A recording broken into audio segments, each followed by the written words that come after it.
இப்போ தான் நம்ம சேனலுக்கு நீங்கள் முதல் முறையாக வரீங்கன்னா தயவுசெய்து கீழே இருக்கிற ரெட் கலர் சப்ஸ்கிரைப் பட்டன் அழுத்தி சப்ஸ்கிரைப் பண்ணிக்கோங்க. கூடவே அந்த பெல் பட்டன் அழுத்தி ஆள்னு கொடுத்துக்கோங்க. அப்போ தான் நம்ம போடுற வீடியோ உங்களுக்கு தினமும் கிடைக்கும். சரி வாங்க இப்போ நம்ம வீடியோக்குள்ளே போகலாம். பெங்களூர் எம்பி நகர் 8வது மெயின் ரோடு 8வது தெருவை சேர்ந்தவர் 33 வயதான வின்சென்ட். இவர் கும்பகோணத்தில் இருக்கக்கூடிய தனியார் மருத்துவமனையில் கண்காணிப்பாளராக வேலை பார்த்தார். அதே மருத்துவமனையில் வேலை பார்த்து வந்தவர் கண் டாக்டர் 44 வயதான சாந்தி. 2 பேருக்கும் கள்ளத்தொடர்பு ஏற்பட்டது. இந்த நிலைமையில்தான் 2 பேரும் வேலையிலிருந்து நீக்கப்பட்டனர். இந்த நிலைமையில் வின்சென்ட் கும்பகோணம் கிழக்கு போலீஸ் நிலையத்தில் ஒரு புகார் ஒன்றை கொடுத்திருக்கிறார். அதில் டாக்டர் சாந்தி தன்னை மோசடியாக செக்ஸ் வலையில் சிக்க வைத்து 1,20,000 ரூபாய் பணத்தையும் மற்றும் 26 பவுன் தங்க நகையையும் பறித்து கொண்டார் என்றும், அத்துடன் தன்னை அடியாட்களை வைத்து சித்திரவதை செய்தார் என்றும் அந்த புகாரில் கூறப்பட்டிருந்தது. அந்த புகாரின் பேரில் கும்பகோணம் போலீசார் வழக்கு பதிவு செய்து டாக்டர் சாந்தியை கைது செய்தனர். இது குறித்து வின்சென்ட் சொன்னது என்னவென்றால், கும்பகோணத்தில் இருக்கக்கூடிய தனியார் மருத்துவமனையில் பணிபுரிந்த போது டாக்டர் சாந்தி இரட்டையர்த்த பேச்சால் என்னை மயக்கினார். நானும் அவருடைய வலையில் விழுந்து அவருடைய வீட்டுக்கு சென்று வந்தேன். அங்கு நாங்கள் 2 பேரும் மது அருந்திவிட்டு உல்லாசமாக இருப்போம். பின்னர் பல்வேறு காரணங்களை கூறி கொஞ்சம் கொஞ்சமாக நகை மற்றும் பணத்தை என்னிடமிருந்து பறித்து கொண்டார். எங்களுடைய உறவை அறிந்த மருத்துவமனை நிர்வாகம் எங்களை வெளியேற்றியதால் வேலூருக்கு சென்று அங்கு என்னை ஒரு வீட்டில் வைத்து அவருடைய இஷ்டப்படி சாந்தி நடத்தினார். இந்த நிலைமையில்தான் வேலூரில் படிக்கும் ஒரு மாணவரோடு அந்த பெண்ணுக்கு தொடர்பு ஏற்பட்டது. இதனால் என்னை ஒதுக்கிவிட முடிவு செய்து என்னை அடித்து துன்புறுத்தினார் என்று அந்த புகாரில் கூறியிருக்கிறார்.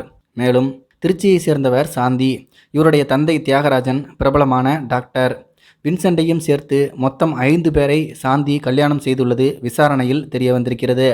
தஞ்சாவூர் மருத்துவக் கல்லூரியில் படித்தபோது மலேசியாவை சேர்ந்தவரும் அதே கல்லூரியில் படித்தவருமான குணசேகரன் என்பவருடன் பழக்கம் ஏற்பட்டு அது காதலாக மாறியது.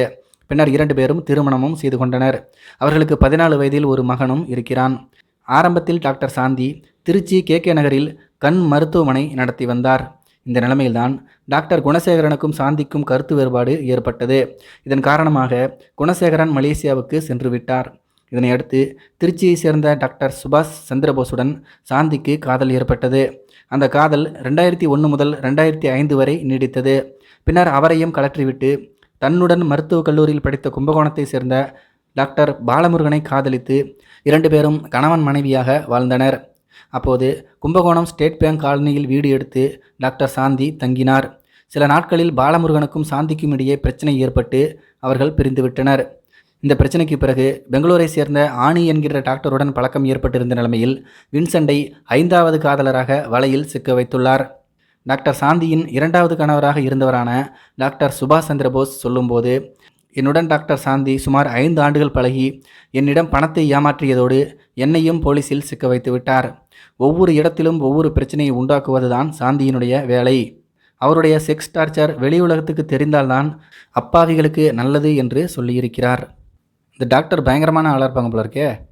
இதை பற்றி உங்களுடைய கருத்துக்கள் என்ன அப்படிங்கிறது கீழே இருக்கிற கமெண்ட் பாக்ஸில் தெரியப்படுத்துங்க. மேலும் இது போன்ற வீடியோக்களை பார்க்க நம்முடைய சேனலை சப்ஸ்கிரைப் பண்ணிக்கோங்க.